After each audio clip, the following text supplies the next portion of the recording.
Welcome to Pattern Medicine for Practitioners. I'm Cicely Everson, the creator and founder of the Pattern Medicine Framework, and I want to begin by telling you something that will become increasingly important as we move through this work together. Pattern medicine is not primarily about learning more information. It's about learning how to see.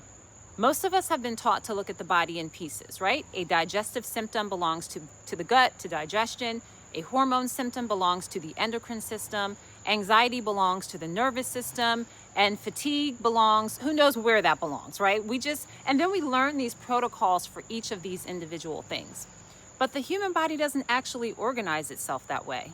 The body is constantly adapting to our environments, for sure, to relationships, yes, to nourishment, to stress, to rhythm, to our beliefs, to trauma, to safety, and most importantly, our body, it adapts to all the demands being placed upon it, which could be that entire list and more. And over time, these adaptations begin to form recognizable patterns. And this is where pattern medicine begins. So instead of asking, what's going on with this person? How are they presenting? We ask, well, what patterns are showing up? What is the body protecting? What's happening repeatedly? What is the body potentially compensating for? And what conditions might allow this body to organize itself differently?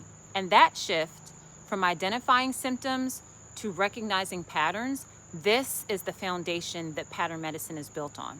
So let's talk about the pathway. Pattern medicine for practitioners unfolds through three major parts. Part one is the patterned human. We'll talk about that in a second. Part two, the healing body. And part three, the living body. And eventually we move into something super juicy, my clinical residency. This is where we get to do our best work. We get to pick things apart, formulation, clinical practice, all of that. But I want you to think about, before we start intervening to heal someone or even ourselves, we want to be asking and become better at asking questions like, how did this pattern or these patterns come to make sense in the first place? And that brings me to the pattern human. This is the foundation. During this part, we're going to examine all the ways that human beings become patterned, biologically, emotionally, neurologically, relationally, energetically, and environmentally. We'll explore things like nervous system adaptation, attachment styles and co-regulation, developmental imprinting, stress physiology, and all the ways that these experiences eventually become a part of us. We become patterned with them. We're not studying these things simply so that we can collect another set of labels. In fact, I want you to become less interested and dependent on labels. Instead, I want you to learn to observe. You might begin to notice that what looks like dysfunction can sometimes just be adaptation in progress. What looks like resistance may actually be protection. What looks like a personality trait may also have a physiological component to it. And what presents as several unrelated symptoms might actually be several expressions of the same pattern. That is the kind of thinking that I want us to practice. So your first assignment, yes, you haven't even enrolled yet. I'm already giving you homework. Become an observer. And as we begin part one, I want you to resist the urge to immediately try to fix everything that you see. Your first responsibility is simply to notice. Notice the patterns in your clients. Notice the patterns in the people around you. And perhaps most importantly, notice the patterns in yourself. Yes, this secretly is disguised as a program to do all the deep inner work. Notice the patterns. What is repeating? What is happening? What's looping? What changes under stress?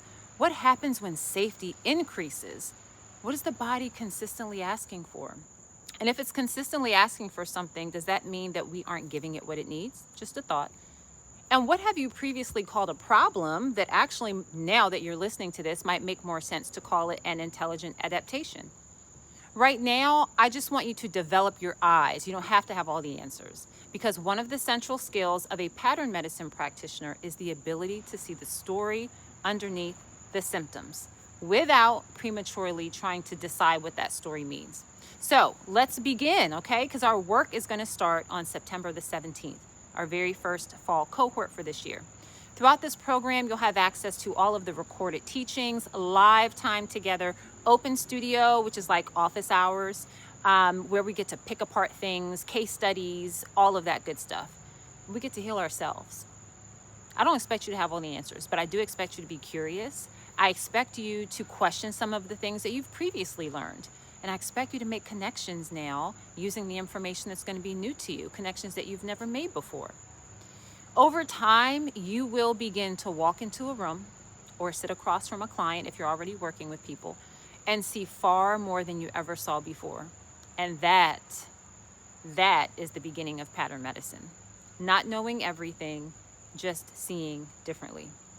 So welcome to the Pattern Human, which is part 1 in pattern medicine for practitioners. I am so thrilled to kick off this cohort in just a few weeks.